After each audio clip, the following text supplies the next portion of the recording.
हमारे देश के नागरिक संविधान देखिए कैसे मारा गया है, देखिए अपनी मांगों को लेकर आए थे यहाँ पे, लेकिन लोग कुछ भी कर लें, उनके खिलाफ आवाज़ उठाते हैं लेकिन हिंसा नहीं करते हैं। ये हमारे देश की युवाओं की, देश की आम जनता की, इस बात के लिए देश की सरकार को आभार प्रकट करना चाहिए।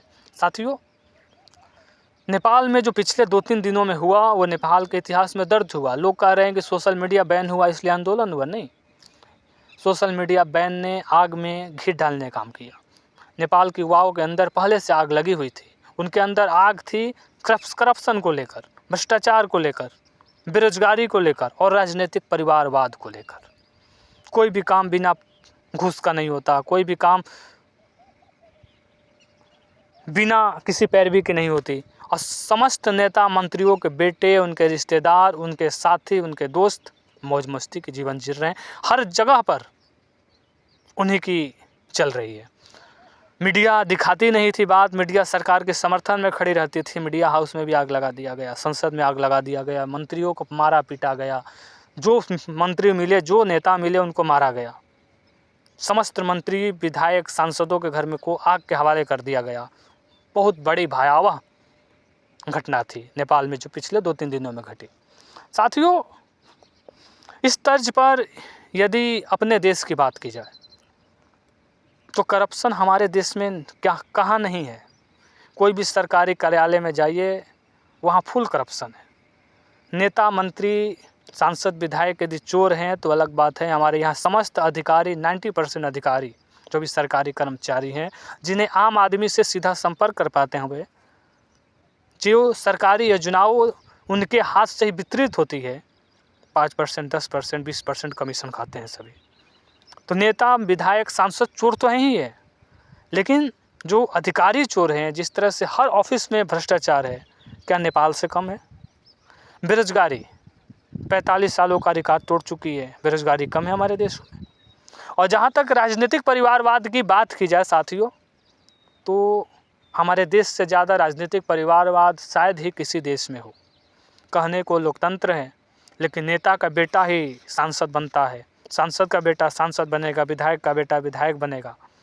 कोई अनपढ़ गंवार 8वीं फेल लड़का हो, वो भी मुख्यमंत्री बनने का सपना देखता है, क्योंकि उसका बाप मुख्यमंत्री था। और 8वीं पास, ग्रेजुएशन पास या MA, PG, PhD कर किए हुए बेरोजगार युवा ग्रुप D के फॉर्म भर रहे हैं। क्या ये इससे बेरोजगारी नहीं कहा जाए? क्या इसे राजनीतिक परिवारवाद नहीं कहा जाए? क्या हमारे देश में जो नेता हैं, जो मंत्री हैं, जो बड़े पदों पर बैठे हुए हैं, क्या अपने रिश्तेदारों को, क्या अपने भाई भतीजावाद नहीं है? क्या भाई भतीजावाद नहीं करते हुए? क्या अपने दोस्तों को, मित्रों को फ़ायदा नहीं पहुंचाते? आज हमारे देश की वास्तविक स्थिति यह है कि अपने फ़ायदे के लिए सत्ता में बैठे हुए लोग देश की समस्त जो भी सरकारी कंपनियां थी, सरकारी जो भी संपत्तियां थी, सबको अपने मित्रों के हाथों में दे दिए, सिर्फ चंदा के लिए कि हमें फ़ायदा हो। क्या ये राजनीतिक परिवारवाद नहीं है? जिस लड़के को शुद्ध अंग्रेजी नहीं बोलने आती, शुद्ध हिंदी नहीं बोलने आती, वो BCCI का सर्वेसर्वा है। क्या ये राजनीतिक परिवारवाद नहीं है? अरुण जेटली का, दिवंगत अरुण जेटली का बेटा, पता लगाइए किस पद पर है। निर्मला सीतारमण की बेटी किस पद पर है? सुषमा स्वराज की बेटी किस पद पर है? राजनाथ सिंह का बेटा किस पद पर है? ये नाम ही नाम है। लालू यादव का बेटा क्या कर रहा है आजकल? मुख्यमंत्री बनने का सपना देख रहा है। चिराग पासवान को देखिए, क्या टैलेंट है इन लोगों के अंदर। ये बड़े नाम हैं, लेकिन आप जिस नेता मंत्री को भी बिहारत में उठा कर देखिएगा तो उसका 100% आंकड़ा यही मिलेगा, उसका बेटा, बेटी, उसके रिश्तेदार मौज मस्ती के जीवन काट रहे हैं, और देश का युवा बेरोजगारी से पीड़ित है। जैसे ही अपने हक मांगने के लिए पटना की सड़कों पर आता है या देश के किसी भी राज्य की सड़कों पर आएगा, उसका मारकर सड़ फोड़ दिया जाता है ताकि आगे से उसकी हिम्मत न हो। पिछले 2-3 दिनों में लगातार पटना में लाठियों की बारिश हो रही है। सोचिए, तो क्या भारत में राजनीतिक परिवारवाद नहीं है? क्या भारत में बेरोजगारी नहीं है? क्या भारत में सरकारी सिस्टम के अंदर भ्रष्टाचार नहीं है?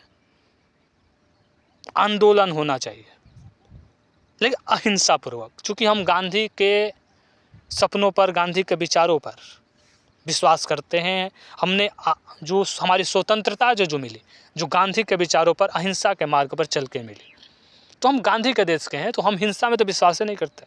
लेकिन ऐसे मुद्दों पर अनशन होना चाहिए, आंदोलन होना चाहिए, ताकि भ्रष्टाचार कम हो, सरकारी सिस्टम में जो भ्रष्टाचार है वो कम हो। और जो जिस प्रकार से मित्रों को लगातार फ़ायदा पहुंचाने की कोशिश की जा रही है, जिस प्रकार से लगातार अपने भाई भतीजावाद हमारे देश की राजनीति में जो एकदम पूरी तरह से प्रबल है, नेता का बेटा नेता, विधायक का बेटा विधायक, सांसद का विधायक, सांसद का बेटा सांसद, आम लोगों के लिए कोई जगह नहीं है। तो ऐसी मुद्दों पर देश के अंदर भी आवाज़ उठनी चाहिए, लेकिन अहिंसापूर्वक। हमारे देश में हिंसा का कोई जगह नहीं है। साथियों, बेरोजगारी हमारे देश में भी चरम पर है। जैसे ही लोग, हमारे युवा सड़कों पर आते हैं अपने अधिकार के लिए, वैसे उनको मार कर इतना मार दिया जाता है, इतना लाठियों की बारिश कर दी जाती है कि ऐसा लगता है कि अंग्रेज़ों का शासन पुनः आ चुका है। तो जब सरकार ऐसी हरकत करे तो उसके खिलाफ शांतिपूर्वक गांधी के रास्तों पर चलकर अहिंसापूर्वक आंदोलन करना जरूरी है, ताकि सरकार सत्ता में और सरकार में बैठे हुए लोग को ये बात ध्यान में रहे कि वो भगवान नहीं है। वो यदि सत्ता और सरकार में बैठे हुए लोग अपने आप को भगवान मान बैठे हैं, तो उनको ये बात एहसास दिलाने की आवश्यकता है कि वो भगवान नहीं है, वो आम आदमी है और उन्हें हम ही लोगों ने चुना है। तो सत्ता में बैठे हुए लोगों को इस बात का एहसास दिलाना चाहिए, तभी जाकर देश के अंदर जो व्याप्त भ्रष्टाचार है, सड़कें गिर जाती है। 2 साल हुआ सड़कें गिर गई, सड़कें बह गई, 2 साल हुआ पुल बह गया, स्कूल गिर गई, बच्चे मर गए स्कूल के नीचे दबकर। तो ये सब भ्रष्टाचार ही तो है। कहाँ भ्रष्टाचार नहीं है? कौन अधिकारी 5% 10% कमीशन नहीं खाता है? कौन सा आपका काम, कोई जल्दीबाजी में काम आप कराना चाहते हैं तो आप बिना घूस दिए, बिना 50, 100, 200, 500 रुपया घूस दिए कोई काम होता है? किसी भी कार्यालय में नहीं होता। बेरोजगारी तो पूछिए मत। PhD किए हुए लोग भी आज ग्रुप डी का फॉर्म भर रहे हैं, कचरा साफ करने के लिए तैयार हैं, जिन्होंने PhD किया है। सोचिए। तो हमारे देश में भी करप्शन और भ्रष्टाचार और राजनीतिक परिवारवाद कम नहीं है। नेता के बेटा, मंत्रियों के बेटा बेटी, रिश्तेदार, भाई भतीजावाद देश की आम जनता को कीड़ा मकोड़ा से ज़्यादा नहीं समझते। तो इन समस्त चीज़ों के विरोध में अहिंसापूर्वक आंदोलन होना ही चाहिए और हमेशा आवाज़ उठाती रहनी चाहिए, ताकि सरकार होश में रहे। नहीं, लेकिन यदि आप नहीं उठाइएगा तो यही सरकार चाइना और रसिया की तरह हो जाएगी, खुद को भगवान समझने लगेगी।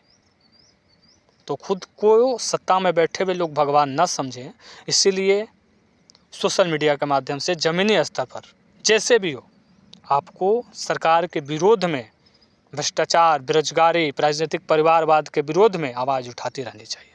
धन्यवाद।